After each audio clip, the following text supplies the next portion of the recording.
ladies and gentlemen, we will continue with the group discussion for the day. Uh, those who have joined for group discussion can quickly align their thoughts and focus towards the topic of the day. It was announced earlier. It is asset monetization, the pros and cons. So I'm sure all of us ready with. Geetika has got some exams. Geetika, are you there? Would you like to speak first and leave? Yes, sir. Okay, Geetika followed by Kyatika, the same ID. Yes, sir. Okay, Geetika, I'm pinning you for the first. Yes. Over to you, Geetika, please. Good morning to one and all. I'm Deepika from Badmer. So today I would like to speak about asset monetization, its pros and cons. Well, I would like to explain the pros and cons by taking an example.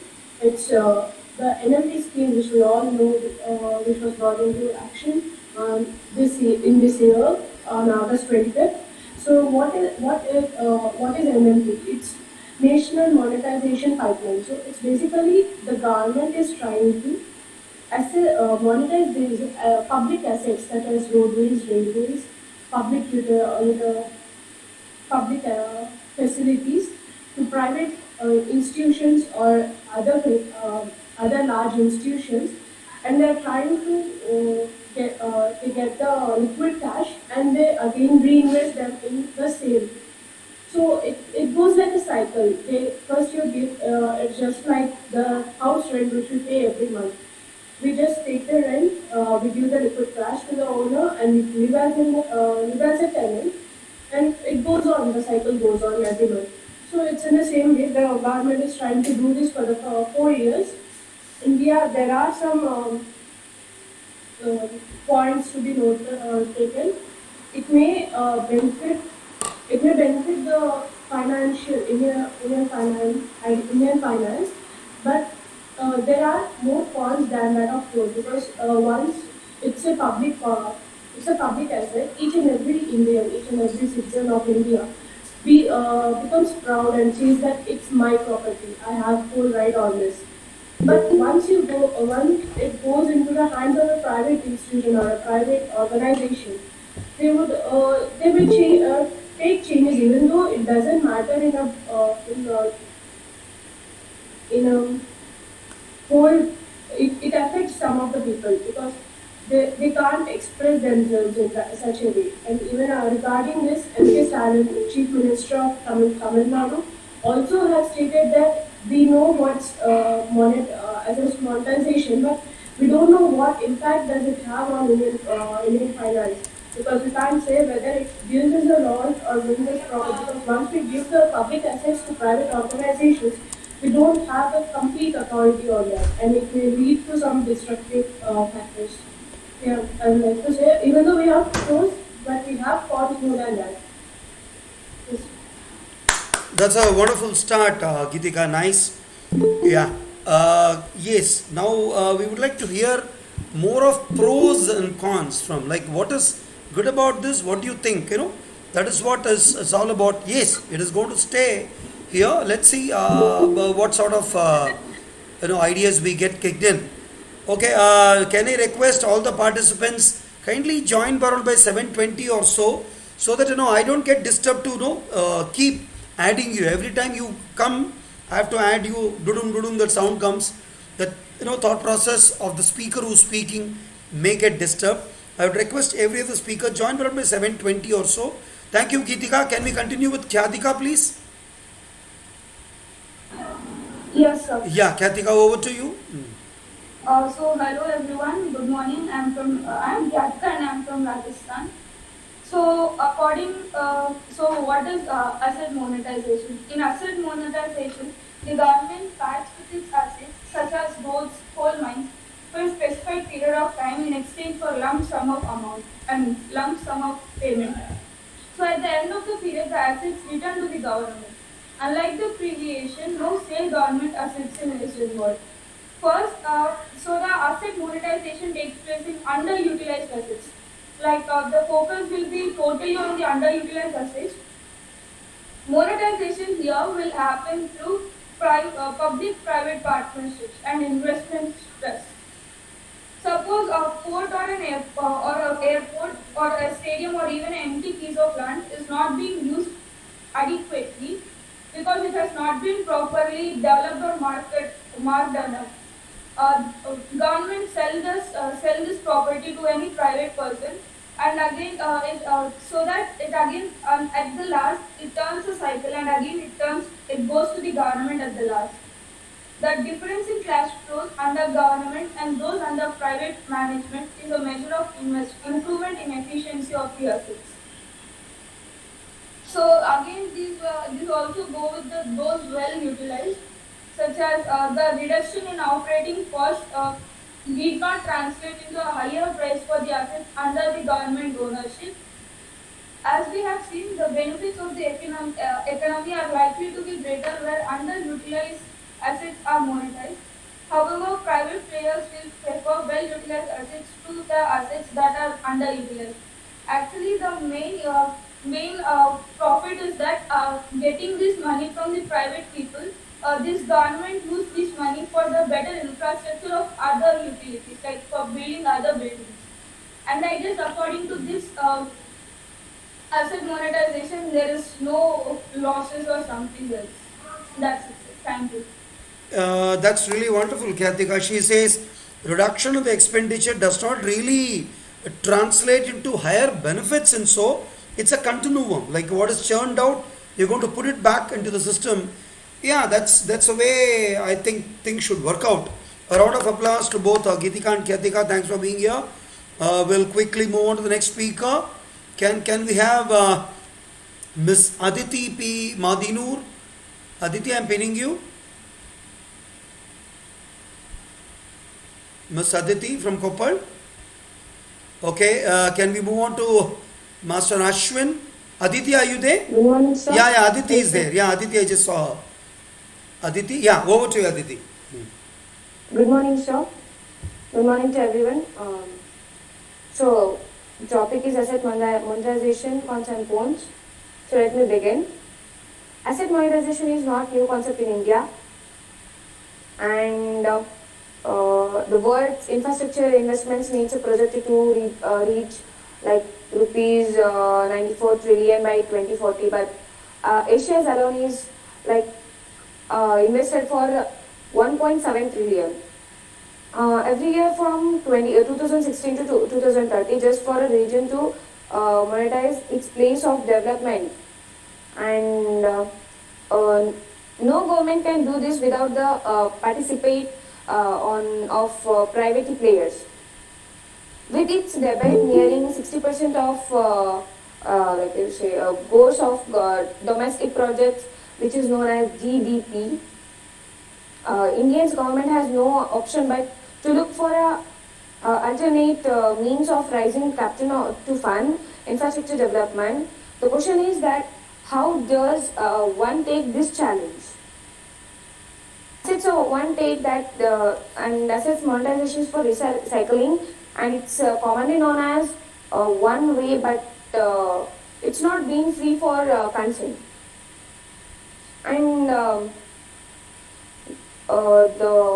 what's like the securitization and reconstruction of financial assets, enforcement and security interest acts of 2002 introduced the concept of monetizations of stressed assets to turn the illiquid ones among them fungible and create market for non-preferring assets.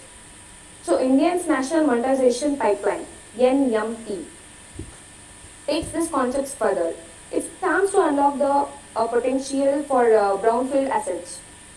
So owned by the government by tapping like institutional, the money raised by these investments can be developed on infrastructures, creations, and the NMP is welcome for as far as its basics ideas goes. So after struggling to bring civilizations of nobility into finance markets and preventing downside to economic growth using various measures which include bank BLOs, graduates on the loans given by the banks, then deposit graduates, partial and complete nationalizations, financial stimulus for economic growth and renewal, etc. Known some like central banks are treading on much more dangerous path, and that of monetization. So at last but not least, we need to watch this phenomenon started by the Bank of England, where they want to monetize as much as 5% of GDP over a period that next few months are as its long the term respiralizations are very dangerous. Wow, Thank yeah, you, Miss sir. Aditi, yeah, nicely put. And you rightly said it, it is not a new concept to a country at all. We had this before, but not in such a very structured manner where government has started doing it in a very big way. Yes, it will take its own time as we go through an entire cycle to see how does it happen. At least people say at least about two financial year of cycle has to be seen through to see what is actually on cards for us. Nicely put across, Miss Aditi P. Madinur. Thank you so much. She joined from Thank Koppal. you, sir. A round of applause to Sri Miss Sharda Aditi. International School, sir. Yeah, she's from Sri Sharda International School, Koppal. And we over to the next speaker. Can I have Master Ashwin? Are you there? I'm pinning you, Ashwin. Yes, sir. Can you hear me? Yeah, Ashwin, over to you, please. Good morning all. I am Ashwinas of Apple Coimbatore, and I am very excited to talk about today's topic, what is asset monetization and its pros and cons.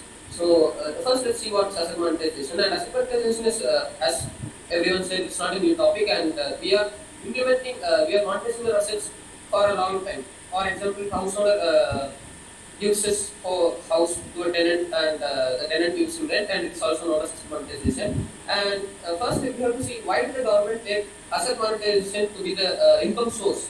Because first, the government thought to de-invest some of the public sectors to the private sector by selling them totally to the private sector so that they can get the income. But the problem in here is the private sectors were not willing to buy big public sectors because they were not ready to take the risk, because private sectors were focused on the profits.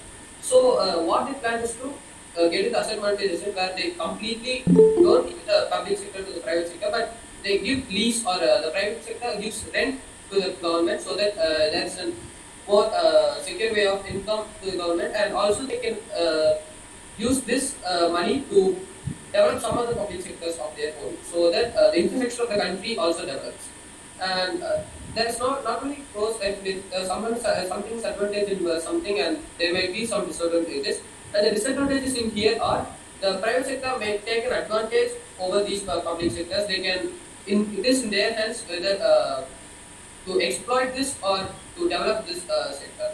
So also people can experience some increased fare. For example, if a private sector is taking over some part of the railways, because Indian Railways is an emerging and well-developed connection. So if some private sector, some private companies have taken over the railway sector, we may experience some cost increase in that part. So we may experience some cost increase in that part, and this is a small disadvantage.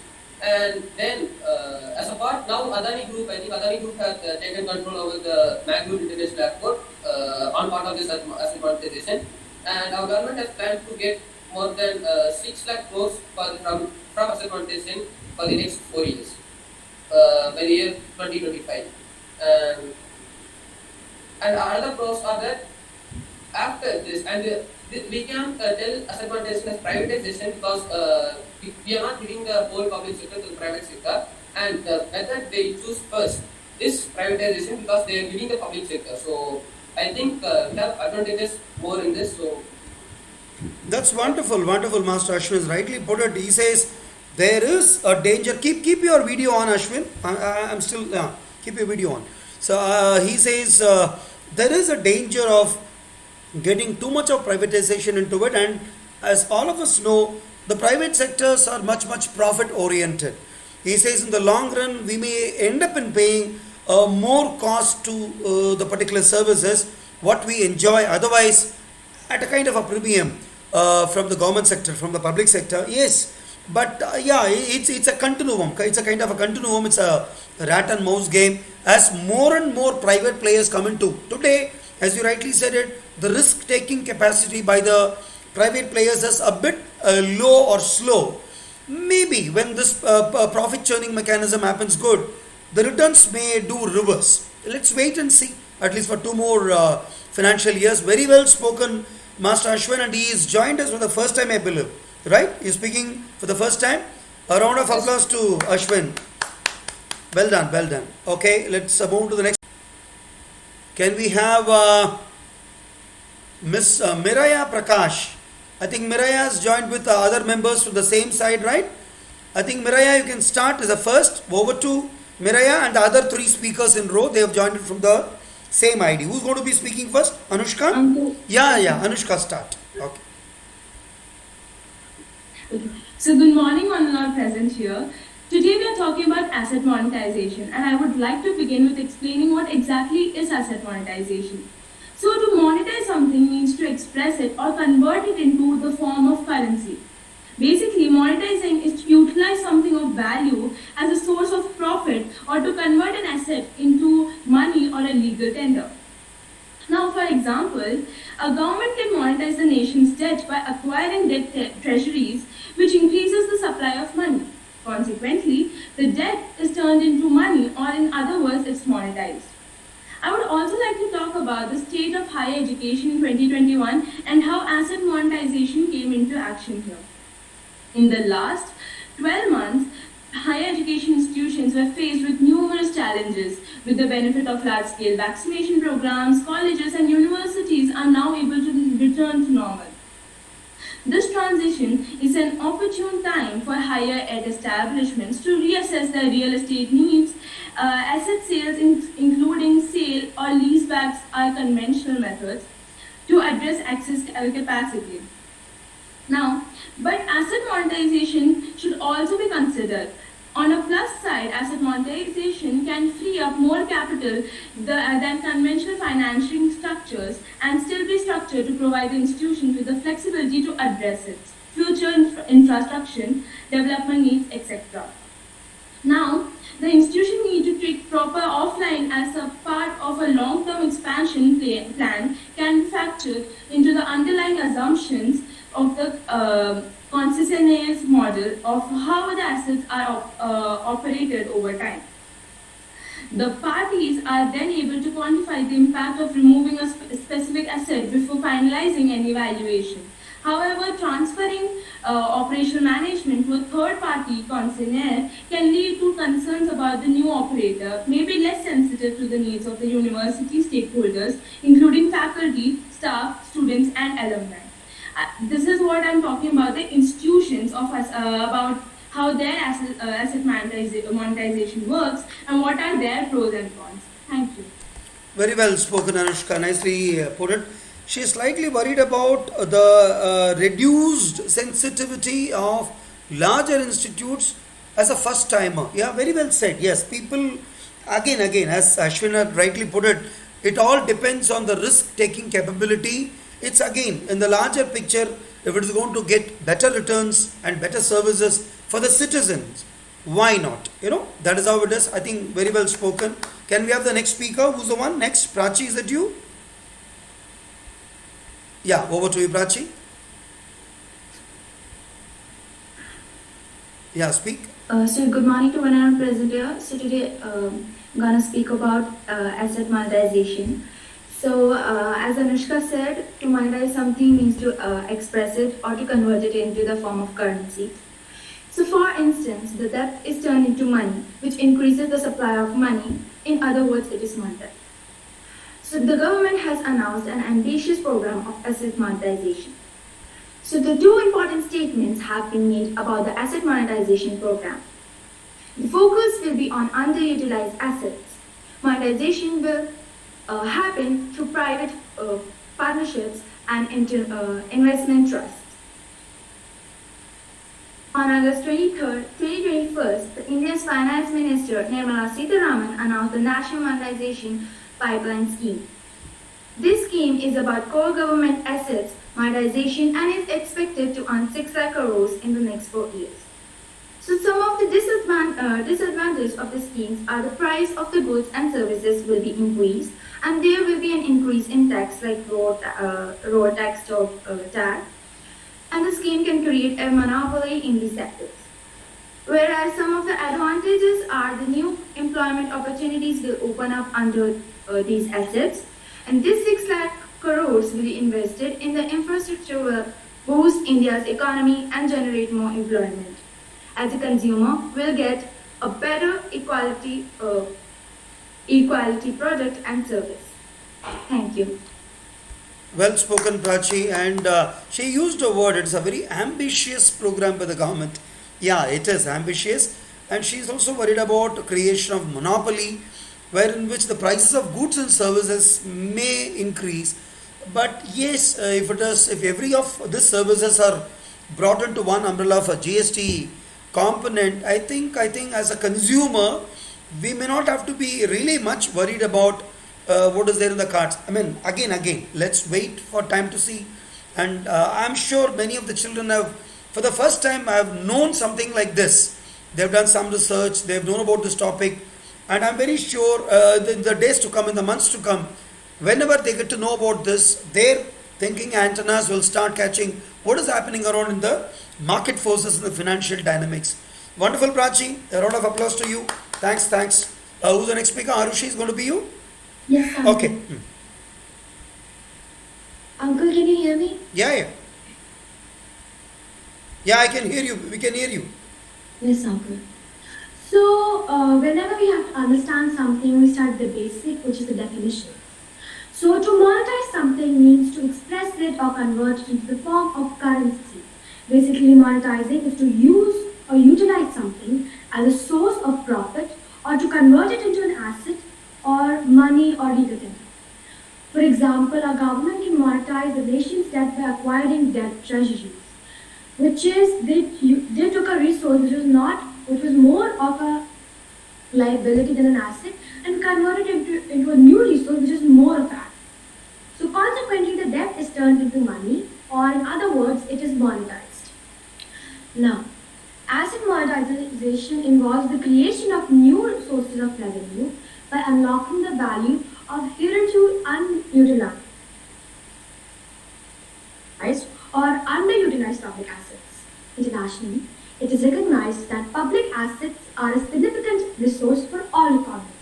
The 6 trillion National Monetization Pipeline, as said by Prachi, was unveiled by the Finance Minister Nirmala Sitharaman on Monday, which has captured the nation's attention.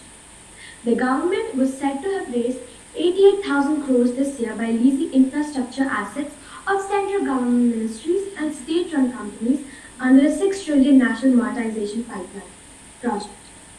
Now, how can they understand this? So, for example, the government recently said that they're going to lease out public hospitals to the private hospitals for an amount of money in a particular time.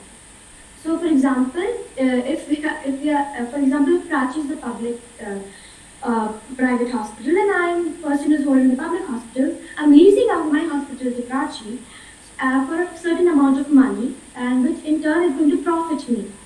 So this is very profitable to the Indian government because they did not have to take care of the public hospitals and did not have to put extra resources towards it, and in turn they were getting extra resources for themselves by the private hospitals. So the these funds would then be used to build a new infrastructure assets, helping boost the national economy in Asia's 3rd largest economy. So why have these measures been introduced recently? Well, we all know the COVID lockdown and how it has severely impacted our nation. So this has also impacted our economy, so much so that the Indian economy was set to drop by -24%. Now, the annual targets under the 4-year pipeline have been set as 1.62 trillion for FY23 and 1.79 trillion for FY24 and 1.67 trillion in the following years. So to say, I feel that the concept of asset monetization is very practical. And in theory, no doubt it would work fabulously. But I have to say, we cannot judge asset monetization just yet. Maybe in a year or two. Designing your project for monetization first and people second will probably leave you with neither. Thank you. Nice, Arushi, very passionately she had put, and being a daughter of a financial person, this side she is quite clear about converting liabilities into assets, and in the long run, yes, it's expected to bring in tangible benefits for all of the consumers, maybe till the last end. Wonderfully spoken, Narushi. Thank you so much. And the next, Miraya, is it you? Just a moment. Yeah, please start, Miraya. Yes, uncle. So, good evening, one and to all the intellectual minds present here. Today, I want to speak about the asset monetization, its pros and cons. So, as we've all heard like numerous times, asset monetization is the conversion of an unutilized or underutilized revenue source into something that can create a proper currency flow into the general public. After struggling to bring a sensible balance of normality into financial markets and preventing the downside of economic growth, and using various measures to include bank bailouts, guarantees, loans given by banks and deposit guarantees, the government has failed in many ways. Right now we are turning to asset monetization, but is it really good for our economy or is it actually doing more harm than good? Asset monetization has several great points, such as helping a new flow of money, and at the same time, normal bankouts or financial situations are funded by the government through either the budget surplus or by borrowing extra money from the market, which causes an impact of crowding of private investments. It also leads in an uptick of interest rates in the borrowing of the high period. But at the same time, for example, we take black money. There will be more printing of money and the circulation of black money would go further and further. This would cause a negative impact to our economy in the further years. Because when we are trying to flush out this tainted cash, as most people say, it will be, we have a huge hit. Already, thanks to COVID-19, there's been a need for more resilient and advanced infrastructure in our economy. There are several. Of course, asset monetization is more of a gamble than an actual scheme for a better economy. Obviously, you never count your chickens before they hatch. But still, it's more of a 60-40 gamble than actually investing in something. An investment has a chance of further growth. Whereas in asset monetization, you are striving to work on something that's already utilized. But at the same time, there are also several competitions for asset monetization. People are trying to monopolize this part of the industries, and they all, for example, we take the national monetization pipeline that's recently been introduced. There were several international countries who have already been striving to take control over it. So how this competition does not create strife for more money to the people who need it. It creates more profit because of the intense competition. And 6 trillion is not a small amount. It could be used for hundreds of things. There are people suffering every day because of COVID. That's why I say this is more of a gamble and that we should be more careful before trying to take part in asset monetization. Thank you. Thanks, Ms. Miraya. She says it's a gamble and she's slightly worried about the private players monopolizing the entire scenario. Yeah, it's a calculated risk, I would say, from the consumer's point of view. It's more of a calculated risk, knowing the market forces and how things go in and come. Yes, we'll have to wait. We really cannot count the chickens before they are hatched. Yes, we'll wait for them to hatch at least for 2 financial year cycles. Well spoken, for all you 4 from F4 School Coimbatore, and the other one, the Brahma students. You have very well done. I'm very happy that some kind of decent research has gone into this topic. So next time when you hear of this, you're going to be thinking much ahead of your other counterparts who have not known about this. Thank you so much. A round of applause to Ms. Miraya and everyone around there. We'll quickly move on to the next speaker. Mukundan Parasu, my dear friend, but he's just observing. And can we have Master Sumant? P. Sumant? Sumant, are you there? Yes, sir. Yes, Sumant, over to I'm pinning you. Yes, sir. Okay. Okay. Good morning to everyone present here.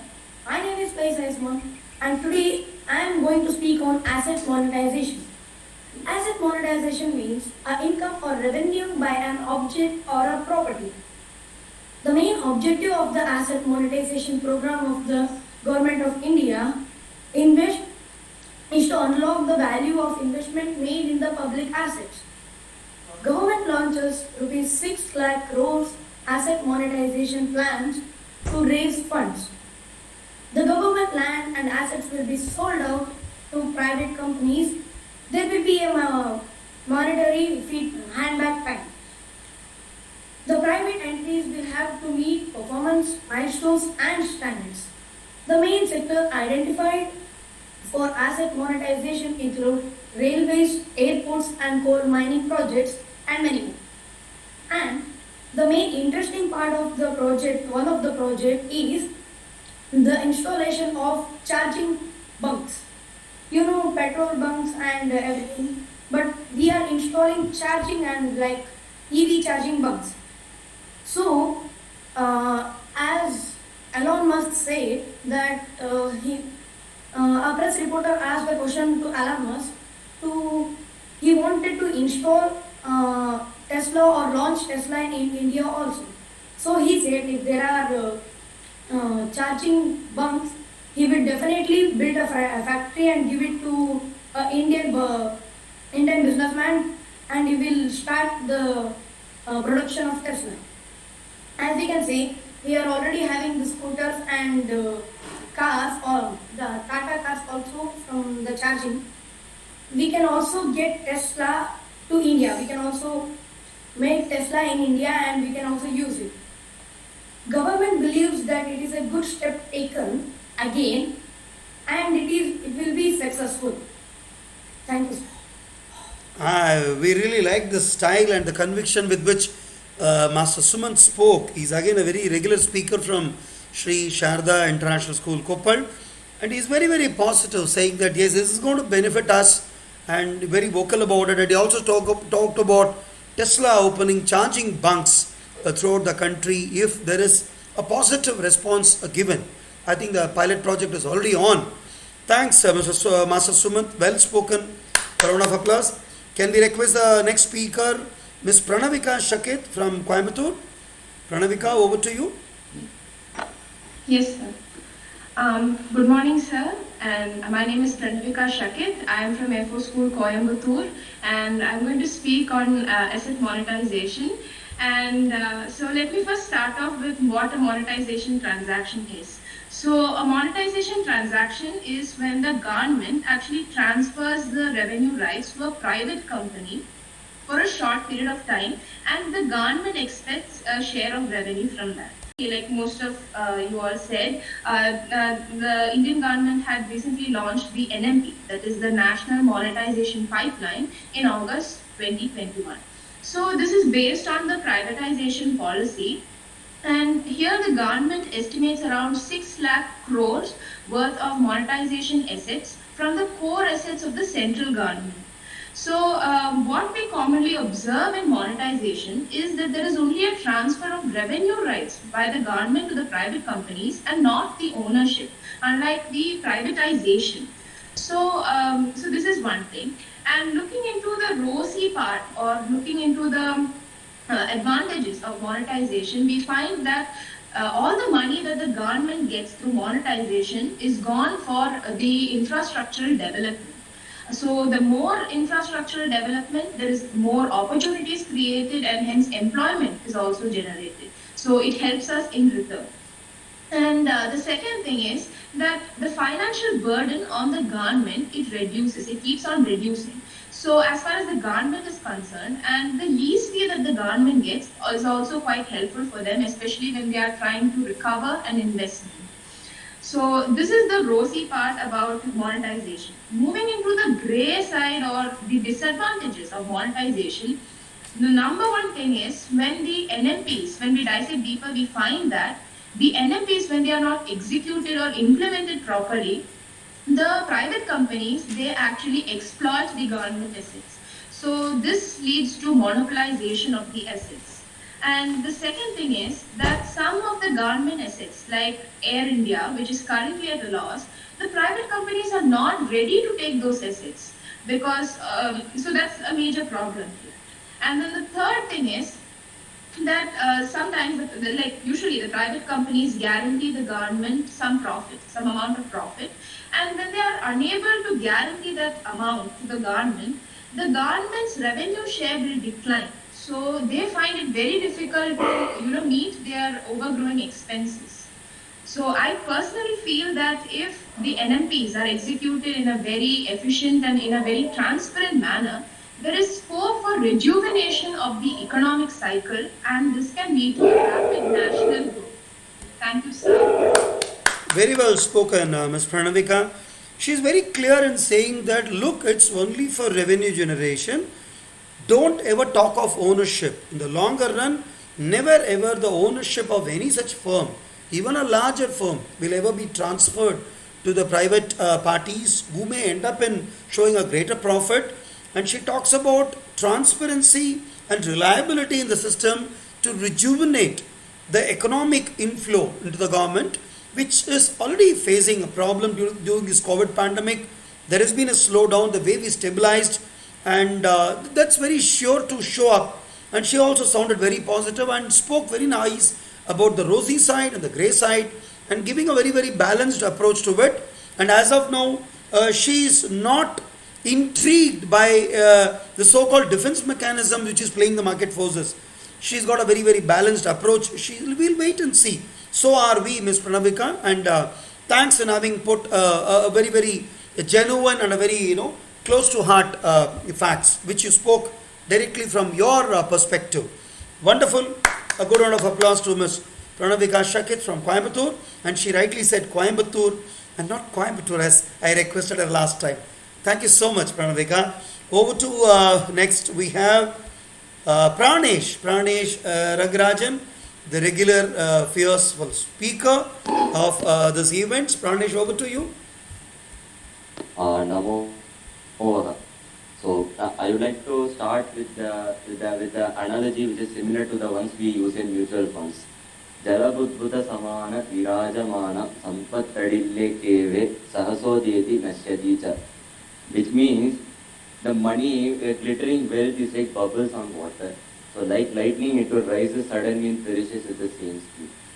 Similar has been designed the national monetization plan.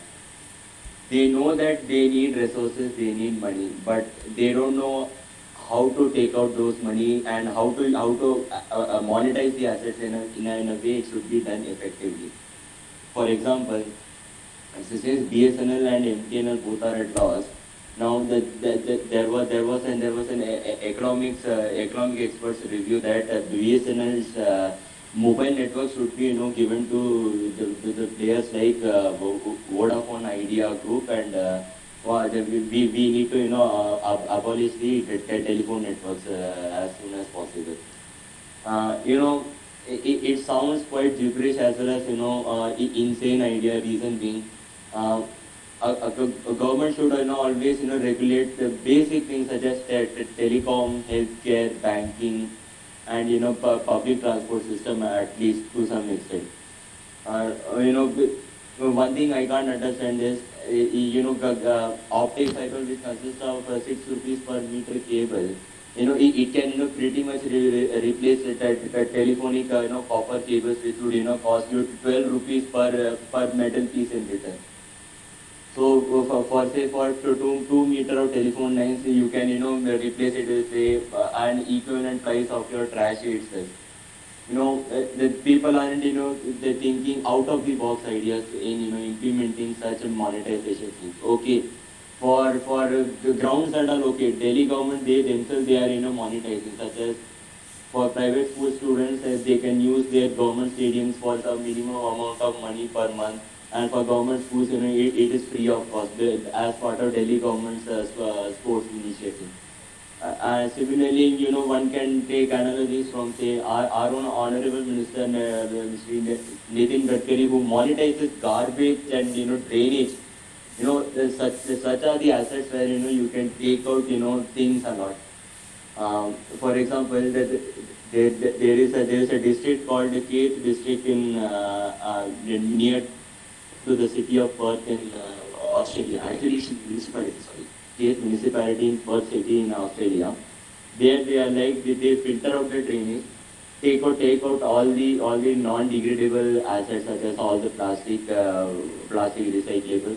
They take it out. They either upcycle it or they use it for, say, plastic fueling and all, and or else they recycle it into some other products, and thereby they sell it off assets. So in this way one can monetize drainage, and they can tend to utilize their own assets efficiently for say 200 years or 300 years. Now and there is another beautiful example you must be aware about Singapore's garbage incineration. Every day Singapore collects around minimum of 20 to 200 million metric tons of garbage from each and every household. So what they do is at the end of the day, they take it to the incineration plant, they burn it off in such a way that no pollution comes out. That the ash that comes out of the incineration, they either use it to filter out metals and non-metals, or else they put it in a landfill in such a way that they create all those beautiful nature parks and all together a separate island for natural habitats to inhabit the place. Now, Pranavika had spoken about Air India's disinvestment. It came in media that our own Ratan Tata had given his own expression of interest that you just give me the entire operation, I will take care of it, but please don't put your bureaucratic hurdles. Now, I don't know in long term whether the asset monetization will have bureaucratic role in it or not is very much a big question mark, as we have seen in all these years. Somewhere or the other, we always had seen bureaucratic hurdles, getting things done for the private players in order to champion. Now, the same Vodafone idea, they have to pay at 100 to 1,000 crores rupees in a retrospective tax case. Even despite removing it, Supreme Court did themselves that the rules which are present in the past, you have to follow it, irrespective of the fact whether it is being removed or amended later. So, the government is like, playing something that Magha Kavi had written sometime very before. Ayata Balamarambam Nidanam Shayat Sampadaha. This is embarking on something which is beyond one's capacity or strength is one of the cause for diminutions in one's faith. We had spent enormous amount in developing expressways, infrastructure. That's all good. That sounds very nice actually, and we can use it for sure. But do we have the requisite mindset to monetize all these things? This itself is a very big question mark. There was a news which came that one person from Russia, I don't know whether he was an ethical hacker or something, he had donated $1 million US worth of cryptocurrency into the PM CARES program. Now PM CARES itself doesn't come into RTI. So what happens if tomorrow that even this asset monetization things doesn't come under the public scrutiny? So it's always been a dogmatic approach that one has to apply in order to bring out the efficiency and bringing out more and more successes in asset monetization, provided people think and work pragmatically thinking about its own consequences later. So hereby I would like to end with a saying from Chanakya Niti that many bright people would prefer it. Adhama dhanam icchanti manam dhanam cha madhyamaha uttama manam icchanti mano hi mahatam dhanam. They say that lowly people they desire wealth over respect, average people desire wealth and respect, but great people desire respect, which is the wealth of their own. That is, they consider respect as their own wealth instead of wealth over their respect. Thank you. Thank you, Pranesh. Mano hi mahatam dhanam. Absolutely. Very well thought and put. and he spoke greatly about the garbage and drainage, management. If you all seen Delhi, Ghazipur, Mandi, and this side towards close to Mayurvihar side, there's a huge landfill, which way back I used to wonder what's happening out there. But yes, the kind of power generation, the kind of resources which is being generated from that area really does good for people maybe all around there. And that is one thing which is really, really bothering us, the drainage and garbage management. If that could be rightly diverted for a quick disposal, the way he talked about a Singaporean mechanism where the incineration doesn't cause any pollution to the environment at all, whereas the power generation happens in a continuous process. And he also made a mention, very serious mention, about bureaucratic involvement and bureaucratic kind of a nepotism which should not really hamper the entire process of asset monetization. Thank you, Pranish. Well spoken as always. A big round of applause, ladies and gentlemen. We will move on to the next speaker. We have Rachit Rathod joining from Coimbatore. Rachit, over to you. I am pinning you. Rachit was very serious when he joined us. He was with a mask on. I was about to tell Rachit, "ठीक है, अब अकेले हो, you can remove your mask." Thanks, Rachit. Over to you. Yeah. Sir, am I audible? Yeah, clear. Clear. Good morning. Good morning, folks. I am Rachit Rathod from Coimbatore, and I am going to speak about asset monetization. An asset is a resource which economic values that an individual, corporation, or country owns or controls with the expectation that it will provide a future benefit. And talking about asset monetization, it is also known as the process of converting assets into economic value is termed as asset monetization. Some examples of asset monetizations are lands, buildings, equipments, vehicles, investments, or even us through our parents at times. Last year in November, I visited my town and got to know about our ancestral house in the outskirts of the town. It was hardly possible for my dad to maintain it, so it was judiciously decided by the ripened fruits of the family to reconstruct and maintain it. But then it was my mother who shared the idea of reconstructing it and sharing the property on the Airbnb as a weekend house. Hopefully, after reconstructing it, it had a good ventilation and a swimming pool that was a cherry on the cake. By this, we also maintained an asset and got money from the guests who visited our property. This is the best example of an asset monetization. The government has set up a target to make India a $5 trillion economy. They are setting some regulations to make progressive and economical sound India. But as it should be fairly remembered that Rome was not built in a day, and there is no charm in turning India $5 trillion economy overnight.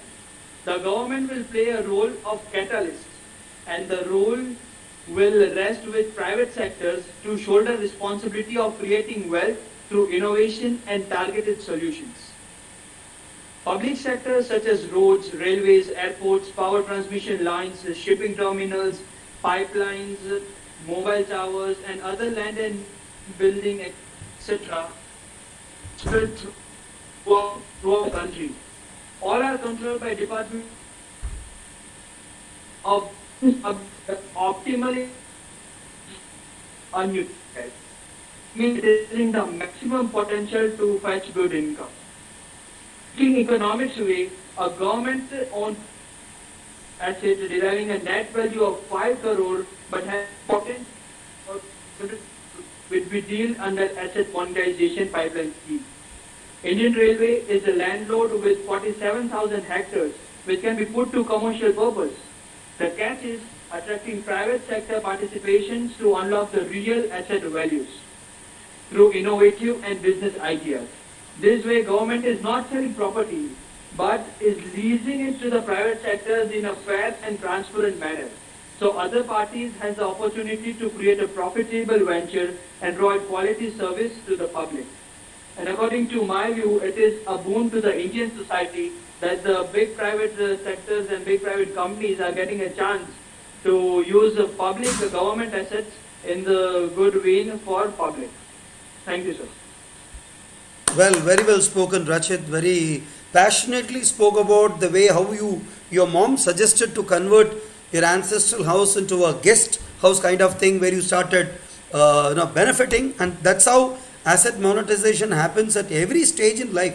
It is not only from the government side, and he rightly says government is going to act as a kind of a catalyst, and he is positive that there may not be any kind of bureaucratic pressure or nepotism or kind of any other perceived differences, perceived worries what we as a consumer.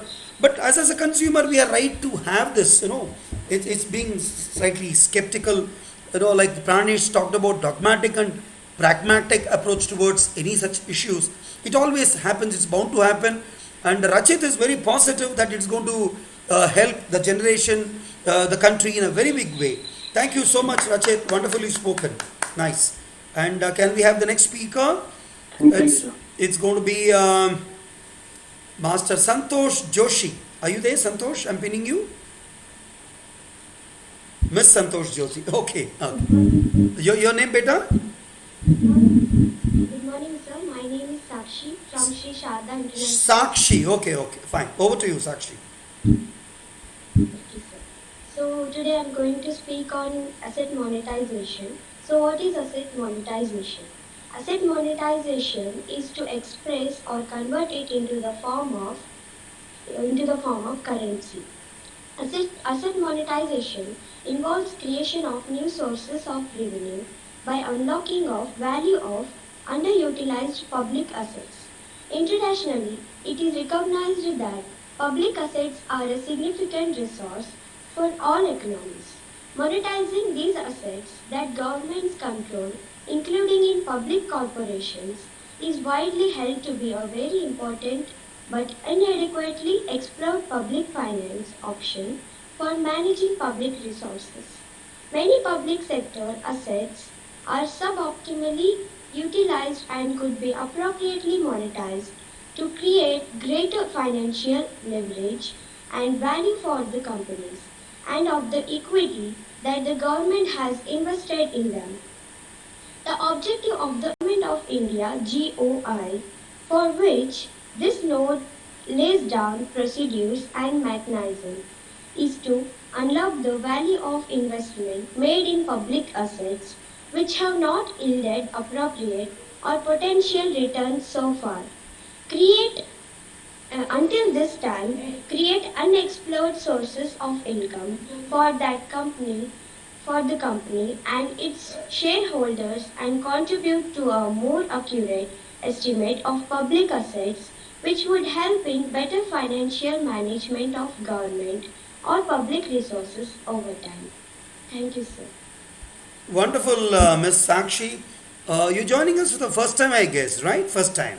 You spoke very well, and she says, even with all these efforts, it is still underutilized. There's a lot of potential, a lot of resources to be tapped, wherein which we can go in a very big way. Yes, it's a small little step which is just started now.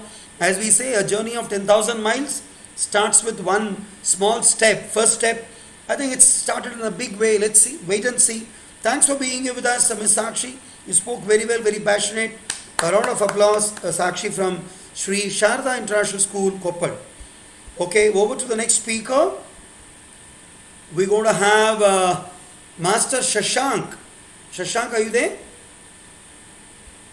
Are you observing? Or okay. Then we have Shri. Mr. Shri, you're still there? You want to say something about this? Shri was our yoga instructor today in the morning. Would you want to say something? Okay, over to the next speaker. Sir, you are muted, sir. Just a moment. Oh, sorry, you can't hear. My fault. You know what I do after every of the speakers starts? I deliberately mute my mic so that sound doesn't get spilled over. Okay, let me take this opportunity to tell. Today evening at 7:25 we have a Bharatanatyam recital by Kumari Aishwarya Raghunath. She's from Noida, Uttar Pradesh. It'll be a nice event to be witnessing. Those who are interested can join us on the same link. This link will be available till late evening. Okay, can we have Miss Srinidhi? Shashank, are you going to be speaking? Shashank? No. Miss Srinidhi Ramachandran, a regular speaker with us. Over to you, Srinidhi. Good morning to one and all present here. I'm Shanti Ramachandran from Coimbatore. Before I talk about asset monetization, I would like to say that the government needs revenue to run, the government needs money, and with the COVID pandemic, it is important to understand why the idea of asset monetization arises and why this idea dwelled up. With the COVID taking an unprecedented toll on the economic activity in the country, a significantly enhanced level of infrastructure investment is required for reviving growth. The burden of the hike in direct taxes falls on the lower and the middle class consumers indirectly, hence their consumption falls, dragging GDP growth down even further.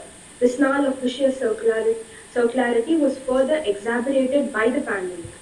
And before we talk about asset monetization, I think we need to understand that we expect better quality and best quality from private sector more than the government. It all starts from when we visit railway stations or bus stands and we just come in saying that this place would have been of better quality or would have been much more better if it was privatized. Asset monetization is the process of creating new sources of revenue for the government and its entities by unlocking the economic value of unutilized or underutilized public assets. Asset monetization aims to tap the private sector investment for new infrastructure creation. The new NMP, the National Monetization Pipeline, announced by Nirmala Sitharaman on August 23rd, aims to generate additional revenue by offering unutilized and underutilized assets to companies in the private sector for a period of 4 years between 2021 to 2025, expecting to gain a profit of 6 lakh crore. There is some friction among the public in general, and we can see this friction in Mumbai airport when Adani Group decided to put out their name and their signage in front of the Mumbai airport. When we talk about the advantages of asset monetization would be helpful in new infrastructure creation, recycling of future assets, and to build a multiplier effect on growth and revival of credit flow. This can improve the efficiency of use of assets by debottlenecking, etc., and integrate it better into existing business. In short, if the current value of a government-owned corporation is 100, the prospective buyer will likely pay 120 or more for it because because of the synergies they can exploit. And three, when the authority is handed over to a group, when its revenue rights are handed over to a group and they're expected to take care of it, they're held more accountable and approachable. Whereas in the government, if it handles, it sometimes takes us or it sometimes causes a friction or makes us think twice before we approach the government. The concept of asset monetization does not bring additional resources to the gross saving pools in the economy, so there is no transfer of title to the asset to the operator in the asset monetization, and this is one of the major disadvantages. So the operator will severely limit any additional investment in the asset. Hence, the scope for any increase in the efficiency of use is very limited. Therefore, the operator is unlikely to pay any premium over the intrinsic current earnings value of the asset. Since the investors are local, they add transaction costs in the economy without any tangible gain. Three, money that comes from asset monetization goes back to the government via a roundabout route. Any dividend or share buyback will be applicable to minority shareholders as well. This can be high as 30 to 50%. So the yield to the government from asset monetizations gets reduced even further. In this plan, a layout for India's development is already laid out using one certain yardstick. The development of rural India becomes questionable. Apart from India, countries like the United States, Australia, Canada, France, and China have successfully reaped the benefits of asset monetization. This is also not the first time that we have a government-private partnership or coexistence in India. Delhi Airport has been built through public-private partnership mode, that is the PPP mode.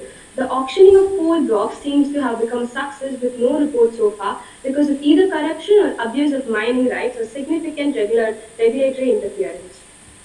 Even though this seems like an excellent plan on paper, as Miara Prakash said, This seems like an ambitious plan, but in the current schema, no such thing happens. And speaking of the economy as a whole, nothing changes except that the transaction goes up and the severely limited government bandwidth is further stretched thin over needless paperwork. Now that the arrow is shot, it's only time that it will tell whether it hits a bullseye or misses the target. As we Indians are known for our optimistic and never say die attitude, let's wait and watch out for the results of national monetization pipeline. Thank you. Wonderful, Ms. Srinidhi. That's a very, very optimistic talk. And she is slightly of opinion that transfer of assets in a limited manner would benefit the investor, because otherwise he will never risk going in for new investments, because he is slightly worried about. Yes, it's a very, very valid argument, but yes, in the longer run, what about the bureaucratic involvement? What about that kind of pressure by the government agencies, where as of now we are just thinking of getting the best to the lower end. Yeah, very, very passionately researched. I And you also spoke. think the security level Absolutely, of absolutely. I'm with also you. becomes questionable. Very, very true. See, any new step taken by any one of us, that's the reason I very purposefully gave it as pros and cons. Otherwise, I could have just left it like asset monetization. But now this is how things come up. Okay, what does an individual at your age, you're slightly worried about. Okay, why not the same public premise like a bus stand or a railway station, if it is leased out to a private party, possibly that could get us better returns for the same amount of time and energy and resources what we are investing, is very, very true. As every coin has got both the sides, every decision, every rule has got plus and minus sides also. Very passionately researched, very well spoken. You are into the topic and you knew exactly what you are arguing about. A round of applause, ladies and gentlemen, to Ms. Srinidhi Ramachandran, a regular speaker with us. Over to Master Tilak. Tilak from the same school again. A stylish boy, Tilak, who speaks. Yeah, Tilak, over to you.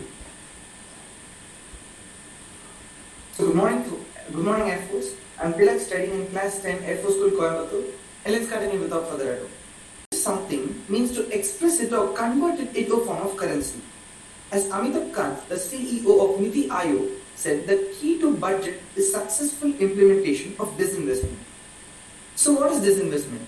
It means the process wherein the government ownership is being diluted and given to the private sector at a fixed cost. So recently on 23rd August 2021, the central government announced that it wants to raise rupees 6 lakh crore rupees, roughly 81 billion US dollars, by monetizing the government assets between FY22 and FY25, where FY stands for financial year. Now the thing is, the government is not going to sell these assets, but is giving them out on lease. This is the basis for National Monetization Pipeline, NMP 2021. So, can it really kickstart the economy? That is the question. The rupees 6 lakh crore which is gained through monetization will help the government to further invest the amount in developing new public infrastructure and to pay off the debt. But as a coin has two sides, asset monetization has its own defects. Firstly, what happens when all these assets go to one or two companies, one or two major players? Now the government said it's going to distribute it to multiple players, but there is no solid foundational policy guidelines to ensure that this won't happen, like the same happened in ports. And yes, there is also a second problem, even if we manage to solve the first one. Investment is based on returns. It is of course necessary for the private sector to thrive. It's based on profit. So if you want to go to Delhi from Mumbai, the service will be excellent as a lot of people travel. But if you want to go to Trichy or Bhubaneswar from Mumbai, the service won't be that good, as there is less crowd and there is less profit involved for the private sector. So what is the scope? What is the use of running trains where there is less crowd? There won't be any profit for the private sector. And the same thing happens in airports, stadiums, railway stations, and gas lines and other properties which are monetized. There are actually different visions about asset monetization. But the history of asset monetization in India has proven to be good, yet it has its own bumps and flaws. So the development of the economy is affirmative if the asset monetization is properly executed. Thank you for listening. That's really wonderful, Tilak. Short and sweet. He spoke. He said, "Let me come to the topic without any much ado." And he spoke clearly about disinvestment and he is slightly worried about the less profiting sector, like from Delhi to Bhubaneswar or from Coimbatore to Bhubaneswar, instead of connecting it to the mainland. But that's how it is. When a private party plays it around, he's there. He's not doing a charity. He's going to take much of the benefit out of the scheme. But yes, monopoly by one or two big players. But if it is going to operate on a specific terms and conditions as governed by the government rules, it's in a bigger way, the bylaws, the contractual norms, it certainly would benefit. See, that's how it happens. What happens with the Northeast? The entire country is pumping some sort of resource to them so that some sort of care is taken. I mean, there is not even last mile connectivity out there. Where a private player says, don't worry, we will try to ensure that thing happen. At that cost, if even you and I, sitting at a place like Coimbatore, if we end up in spending 1 rupee more than what you think is worth, it's still worth. That's in the major bigger sharks, they play it that way. But yes, your worry is very, very much justified. You say the lesser sector will possibly be pumped in with more resources from the higher profit generated sectors. That's all the economies of scale is all about. Very well spoken, nice. Thank you, Master Tilak. And we move on to the next speaker quickly. We have, that's it. I believe the last speaker had spoken. Okay, anyone else? Anyone else wants to add just for one last round? Otherwise, yes, we are on time. Get about it's almost 8:30 plus. Ladies and gentlemen, I am very, very thankful for all the principals, teachers. Who, Pranish, is that you? Hello? Yeah, is it Pranish? Yes, sir. Yeah, over to you, Pranish. Yeah, I'm pinning you. So yeah, as far as the monetization plan is concerned, many are like they do know, as I told earlier, bureaucratic hurdles and all. For example, that healthcare should be given to private sector. But I strongly oppose the move by saying if you provide healthcare setup to all those private parties, they would be able to swindle money in such a way that even the poorest of the poor can't afford such schemes. There are many government schemes that are exclusively funded by Government of India in such a way that they are provided free of treatment. For example, regarding tuberculosis, we have National Tuberculosis Elimination Program, which is currently started from 2019 onwards. TB drugs are always provided free of cost to any patient whomsoever, whether he is rich or poor, he is from middle class or not. He or she is being provided free of cost. And whereas the same amount of drugs, if you purchase it as a fixed drug combination in the market, it costs you around 600 plus for a single strip. So just imagine the amount of burden that if we monetize our own healthcare properties to public-private property. That there was one example as well in the state of Uttar Pradesh. Medanta Hospital had taken care of 2 or 3 primary health centers. Now, primary health centers, they are something that the basic health needs of people are met. Now, over there, when you go and see the ground reality, there exists a lot of irregular maintenance. So over there, you can't even question the private authorities. Why haven't you maintained things properly? They will say it's the government's property. They have to maintain it. Our work is only to operationalize and transfer accordingly whenever these agreements is permission. Now regarding the COVID crisis, there was I heard about Mr. Gagandeep Singh Bedi, IAS officer from he is currently posted in Greater Chennai Municipal Corporation. So he being a non-doctor background, still he was able to mingle with masses and make vaccination drives compulsorily for people. He also gave the scheme of vaccination at your home place, provided we get around say minimum 50 number of people. But one of my known sources who is in the ground, they are saying that he being a non-doctor, he doesn't and being a bureaucrat of course, he is not able to listen to doctors' demands and evaluate the policies accordingly in the medical sector favor.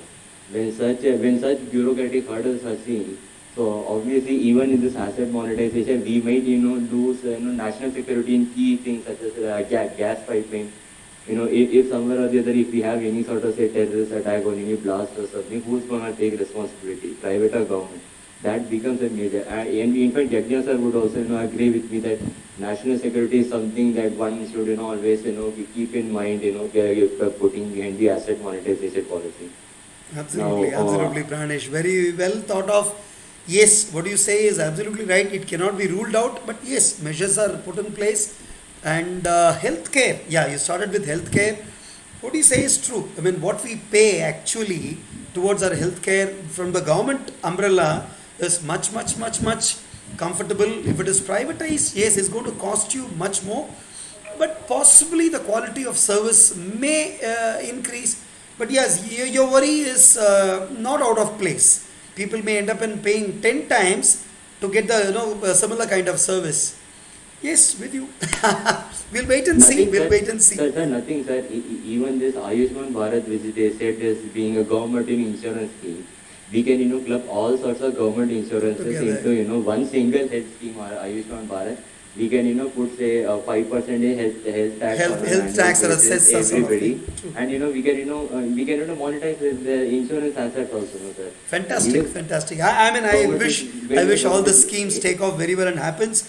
Okay, I think we are running short of time now. We are nearing the end of the limit, and we will come out with one more topic, very interesting topic for the next week. And all the very best.